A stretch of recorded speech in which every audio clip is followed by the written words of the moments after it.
Good morning everyone, welcome to today's video. We have had a lot of babysitters lately. Well, we've had one babysitter, but we have used her a lot lately. And so I thought it would be fun to make a video all about babysitting. My expectations, stories and things that have happened before, communication with babysitters, just all sorts of different things when it comes to babysitting, because I know I have a lot of teenagers that follow me that could possibly be babysitters, and I have a lot of moms with kids that follow me who probably use babysitters. So one of my very first experiences was when Emma was just a brand new little baby. I came home, I took the babysitter back to her house, went back home, and Emma had the worst poopy diaper. It was so bad that she ended up with a really bad bum rash. Are you talking about me? Yes. So mean. No, I'm talking about when you were little. So let me tell you what happened. She had a really bad bum rash because of this poopy diaper. Well, come to find out, when the girl got home, she told her mom, you know, Emma had a poopy diaper, but I didn't feel comfortable changing it. So two different things about that situation that did not make me happy. And the first one was the communication. I do not like when babysitters don't know how to communicate with me. Like, if I would have gotten home and she would have been like, I'm so glad you made it home, Emma has a poopy diaper, will you show me how to change it? That would have been one thing. And that she didn't like, so she didn't tell me about it, and she didn't try to take care of it herself. Like, what else should I say about that, Landon?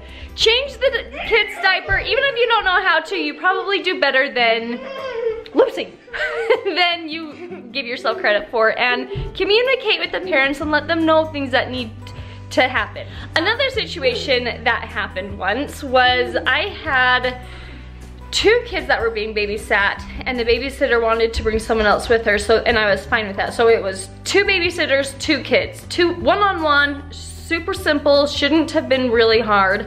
Oh, and I told them, I said, okay, this entire closet right here, sorry, the sun is right there. This entire closet right here is all of the kids' stuff. There are games, puzzles, things the kids can use. Like, this is all of the kids' stuff right here that you can play with the kids with. Well, when I came home, they had gotten the adult game Clue out. Oh yeah. Mind you, this was a 5-year-old. 5-year-olds don't know how to play the game Clue. She didn't get the game out to play with the 5-year-old. She got the game out to play herself. And so I was kind of irritated in this situation because the entire house was a disaster. And I'm not saying that babysitters are expected to clean an entire house, no. But there was stuff all over the kitchen, all over the kitchen counter, all over the floor. The house was a complete disaster, and she's pulling out this game that has lots of pieces, and I'm thinking, okay, before you pull any game out, pick up a little bit. So that kind of leads me to the next thing, expectations. Do I expect the entire house to be like perfectly clean when I come home from the kids being babysat? Heavens no, not at all. Because even I don't keep it always clean, and I know it can be hard for a teenager to watch 4 kids and not clean up. That's totally fine. If the kids are put down to bed and the teenager is watching TV and there's a kitchen full of dishes, I think that's a time that the babysitter can go and at least clean up what she had gotten out. When I was growing up, I was always taught, clean up after yourself. When you babysit, make it look cleaner than when you found it. The parents really appreciate that, and we appreciate it. And I know some parents just say, as long as my kids are alive and you played with them and they're happy, that's all that matters. And it really is true. As long as they are doing their job and keeping the kids alive, that really is all that matters. But I do also feel like these teenagers can put a little bit more effort in, just a little more effort in being aware of their surroundings and thinking, okay, the mom's gonna come home, she's been gone all day, there's stuff all over. Hey kids, let's go through and pick up the house. Like, that would be great. Like, I've come home and there's been like clothes thrown everywhere, books everywhere, and I'm like, okay, at least they read books, that's awesome. But then there's times that it's just like, and I don't want to drag on and on and on about this topic because I know it's like kind of a gray area. But I've had some babysitters leave a complete disaster, and I've had others do really good about picking up after themselves and at least tucking in the chairs, wiping off the counter, and at least putting the dishes in the sink, that's fine, and it's appreciated. When I was growing up, there was a family I babysat for that took advantage of me. They would literally leave a week's worth of dishes in the sink knowing that I would do them. And I would do them because I was told clean up the kitchen when you're babysitting, and they took advantage of me, and that makes me so mad. Hey Porter, while you're here, let me ask you a question. What is your favorite thing when you have a babysitter?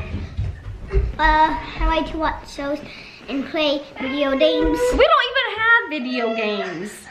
Just games. Just games. So you like to be played with. And I think any kid is gonna say watch TV. I don't love it when they're always watching TV when they're being babysat. I know they do and that's fine, but not the whole time or to rely on the TV. But I like it when they like play games with you. Yeah, and they like give you attention. Can I eat all my food? Eat all your food, that's good. Right now. Oh, thank you. Thank you. A minute. I came home the other day and the babysitter was so cute. She's like, I did one-on-one time with each kid. I spent some time with Lucy, and then I spent time with Cooper, and now I'm just sitting in Emma's room, and she was like doing one-on-one time with Emma, and I thought that was the sweetest thing where she gave each kid some individual attention.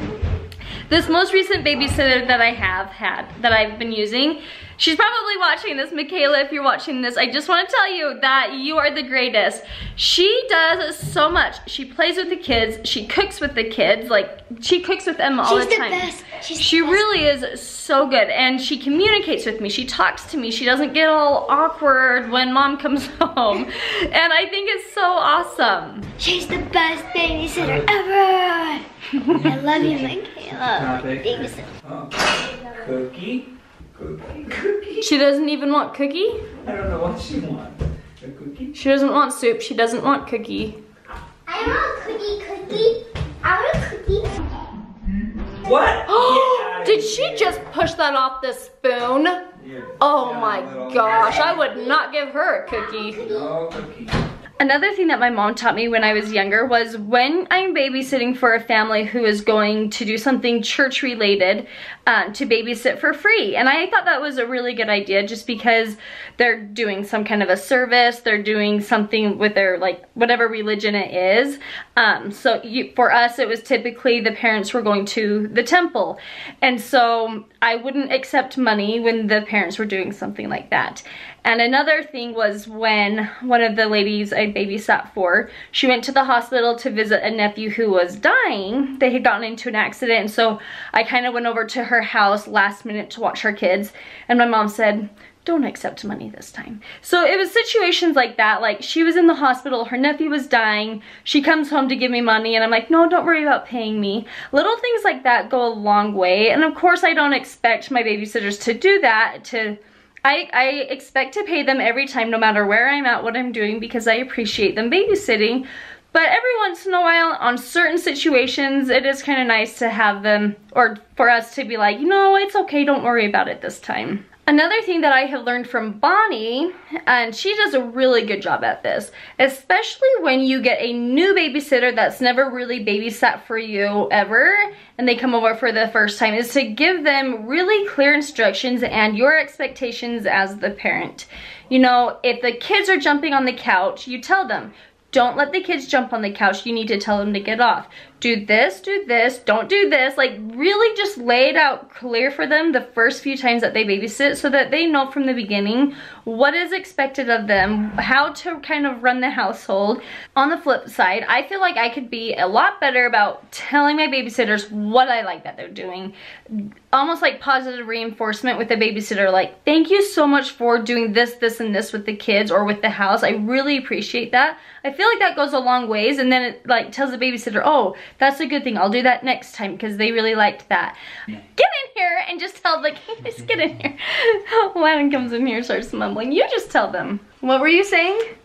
I was just saying, no, communication is two ways, right? You can't just expect your babysitter to spill their guts and tell you everything and communicate with you, but you not really ever say anything. Like, that's one thing, I don't know if you've mentioned Bonnie, but yeah, like, that's one thing I respect about the way Bonnie handles her babysitters, and maybe they hate it, but just saying, hey, here are my expectations on the front end, and when I come home, yeah, just communicate, here are the things I appreciate that you did. I see that you're working hard, and communicate back to them. I think trying to teach babysitters how to like not let the kids get away with things is kind of tricky. We had this one babysitter once. We came home and Emma was like, "Mom, Cooper peed in some like snow boots," and I was like, "You what?" And I like looked at the babysitter. She's like, "Yeah," and was like kind of like laughing. I was like, "No, that's not okay." Like she didn't, like she thought it was like funny. She's like, "It's okay," because I think he had done something else, and I was like, okay, like, you need to be able to be like, the teenagers need to, when I say teenagers, I'm just assuming that most babysitters are teenagers, like in my scenario here. I wish that they would be like, you know, no kids, like that's not okay. Like they can put their foot down. And so I've tried telling them that before, like, you know, sometimes the kids do get out of control when there's a babysitter because they think that it's free game, but you need to put your foot down at the beginning so that they understand that they can't just like walk all over you, and it's not okay to get away with certain things. So don't think everything is funny in a game because a kid is doing something wrong. Tell them, don't do that. I think our boys got that like mischief from Landon. Landon, you were terrible. Oh, we were terrible. We burned through babysitters. So I had 3 brothers, right? So of the 4 boys of us, we burned through babysitters all the time. I remember one time we handcuffed our babysitter to the front railing and then went inside. My brother peed in a cup and went out and threw the cup of pee on her face while she was handcuffed. That's just pure to our rudeness. front railing. That's just... I don't know why we did it. We were awful And did kids. she ever come back? Yeah. Because like, she probably didn't communicate with his parents and say, well, Scott and Teresa, this is what your boys did. She probably just said, oh, the boys were good. They were great. No, that's exactly what she said. And that's like what I'm trying to like teach you guys. No, tell the parents what is going on. You don't have to be like tattletales and say every little thing, but like, tell me what's going on when I come home. It's nice to know as a parent. It really is. I hope that this vlog has been like helpful or that you've like learned something, but basically set the expectations high. Landon said that's the Pygmalion effect. Pygmalion effect. Higher expectations will raise performance. Okay, well, I do appreciate all the babysitters that have ever babysat for me, especially this last one, Michaela. You are awesome. We love you. And well, if you're babysitting for other people, go do some good work. Don't just watch TV the whole time. Go play with those kids, have fun with them, and we will see you guys in the next video. Okay guys, so right now, me and Lucy, what do you want? She wants popcorn, but she's going out to eat with her mom and her dad soon, right? Okay, so maybe I'm just gonna cook her a little bit, but not that much. Do you remember? You know how to spell your name? How do you spell your name? Lucy. Good job. Lucy. Yep, and you look really cute. You wanna, let's show them your hair? Wanna show them your hair? So that's her hair for today. That part's a little ruined, but that's okay, right? She did a great job sitting down. So yeah, this is just a little vlog for us, for your mama. I think I could be a vlogger. What do you guys think? Should I be a vlogger? I think that's what I want to do. Lucy thinks I should be a vlogger, so I think I might do it. Do you want to be in my YouTube channel if I start vlogging? Yeah. Yeah. What is mommy doing? Mommy went somewhere. Mommy had to do something really fast. Is that okay? Yep. So, we're just gonna have a little bit, okay? You guys need to subscribe to them to see the new baby. And Lucy's gonna be a big sister, right, Lucy? Yeah. And Lucy's gonna be the best big sister ever, huh? Subscribe and put your notifications on to get notified every single time they post, huh? There's a cabinet over there. Well, let me do that so that Julie comes home to a nice clean house instead of a dirty mess, right? Mm-hmm. Do you think your mama will be mad? Yeah. If we leave the house dirty. So yeah, we're gonna clean it up, clean every time. I need to put that away. I think the house will be clean for Julie, so we won't get in trouble. Cause we don't want to get in trouble, huh, Lucy? Yeah. Yeah. Say bye-bye. Bye-bye. Say love you, Mama.